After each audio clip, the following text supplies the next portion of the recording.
जय बद्री विशाल। तो साथियों, आज हम आपको बताते हैं कि बद्रीनाथ धाम के दर्शन के लिए जो मेरे पास जानकारी उपलब्ध है वो मैं आपको बताता हूँ।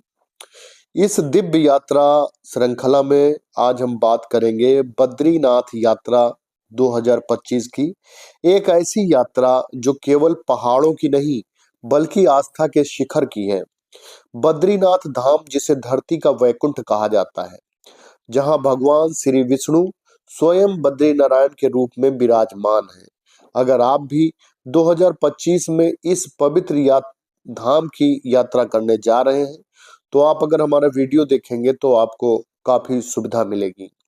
बद्रीनाथ धाम उत्तराखंड के चमोली जिले में स्थित है। ये भारत के 4 धामों में से एक है।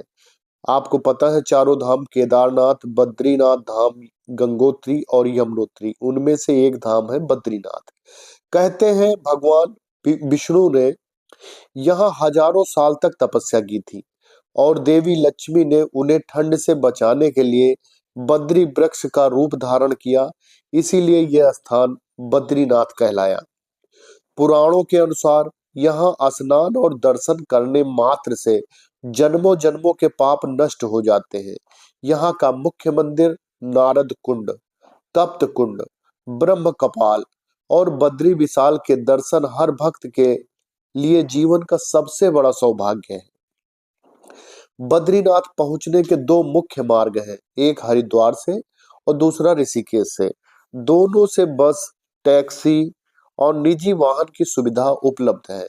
हरिद्वार से बद्रीनाथ की दूरी लगभग 320 किलोमीटर है और ये यात्रा लगभग 10 से 12 घंटे, कभी कभी 12 से 15 घंटे तक लग जाते हैं। मुख्य पड़ाव की बात की जाए तो हरिद्वार से ऋषिकेश, फिर देवप्रयाग, फिर रुद्रप्रयाग, फिर कर्णप्रयाग, फिर नंदप्रयाग, फिर जोशीमठ और उसके बाद में आता है बद्रीनाथ धाम। इस दौरान आप देख सकते हैं 5 पवित्र संगम, पंच प्रयाग जिसे बोलते हैं, उनमें से विष्णु प्रयाग, नंद प्रयाग, कर्ण प्रयाग, रुद्र प्रयाग और देव प्रयाग। हर संगम की अपनी पौराणिक महत्ता है और यह यात्रा को और भी पवित्र बनाता है। बद्रीनाथ में ठहरने के लिए हर बजट के अनुसार सुविधा उपलब्ध है। साधारण धर्मशालाओं की बात की जाए तो 300 रुपए से 700 रुपए प्रतिदिन तक है। मध्यम होटल की बात की जाए तो 1000 से 2000 तक। लग्जरी होटल की बात की जाए तो 3000 से 5000 तक। और ट्रस्ट के गेस्ट हाउस भी यहाँ उपलब्ध है और निजी धर्मशालाएं आसानी से ऑनलाइन बुक भी कराई जा सकती है। 2025 में यात्रा से पहले ऑनलाइन रजिस्ट्रेशन अनिवार्य रहेगा, तो जरूर आप ऑनलाइन अपने यहाँ से रजिस्ट्रेशन करा कर ही निकले। आप उत्तराखंड पर्यटन की आधिकारिक वेबसाइट या मोबाइल ऐप से पंजीकरण कर सकते हैं। इसके बिना मंदिर में प्रवेश की अनुमति नहीं मिलती है। रजिस्ट्रेशन के लिए आवश्यक दस्तावेज क्या रहते हैं? आधार कार्ड, फोटो और स्वास्थ्य प्रमाण पत्र 60 वर्ष के ऊपर के यात्रियों के लिए अनिवार्य है और अगर कम है तो कोई आवश्यकता नहीं है। दर्शन के समय की बात की जाए तो सुबह 4:30 बजे से रात्रि के 9 बजे तक दर्शन चलता है। मध्य में आरती और विश्राम का समय अलग होता है। मुख्य आरती महाभिषेक आरती सुबह होती है और शयन आरती रात में होती है। तप्त कुंड और अन्य पवित्र स्थल की बात की जाए तो बद्रीनाथ मंदिर के पास में तप्त कुंड है। तप्त कुंड जहां जल सदियों से और सर्दियों में भी गर्म रहता है। ये माना जाता है कि यहाँ स्नान करने से सभी रोग और पाप दूर हो जाते हैं। अन्य दर्शनीय स्थलों की बात की जाए तो ब्रह्म कपाल, जहाँ पितरों का श्राद्ध किया जाता है। नारद कुंड, जहाँ भगवान विष्णु ने तपस्या की थी। माड़ा गांव, जो भारत का आखिरी गांव या प्रथम गांव जिसे कहते हैं, जहाँ पर व्यास गुफा है, गणेश गुफा है और भी कई चीजें हैं।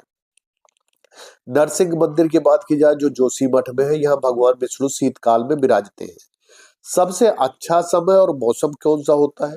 बद्रीनाथ धाम अगर आप जाना चाहते हैं तो हर साल मई से अक्टूबर तक ये खुला रहता है और सर्वश्रेष्ठ यात्रा का माह जो होता है मई, जून, सितंबर और अक्टूबर, ये 4 माह बहुत अच्छे होते हैं दर्शन के लिए।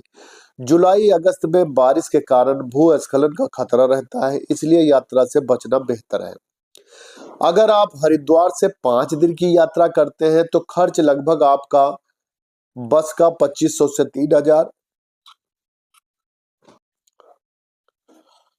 ठहरने का 1500 से 2000, भोजन का 1000 से 1500 रुपए, दर्शन और अन्य खर्च मिलाकर 1000 रुपए। कुल मिला के एक व्यक्ति के लिए औसत 5000 से 8000 रुपए में यात्रा संभव है। अगर आप पूरे परिवार के साथ या ग्रुप में जाए तो खर्च बहुत कम हो जाएगा, जस्ट हाफ हो जाता है। आध्यात्मिक रहस्य और निष्कर्ष की बात कहते हैं तो कहते हैं कि बद्रीनाथ धाम केवल एक तीर्थ नहीं है, बल्कि आत्मा की शुद्धि का स्थान है। यहाँ पहुंचते ही मन की नकारात्मकता समाप्त हो जाती है और हृदय में भक्ति की ऊर्जा भर जाती है। 2025 की बद्रीनाथ यात्रा के लिए आप भी तैयार हो जाइए, क्योंकि हर कदम आपको मोक्ष और भगवान विष्णु की कृपा के करीब ले जाएगा। अंत में जय बद्री विशाल, जय श्री नारायण।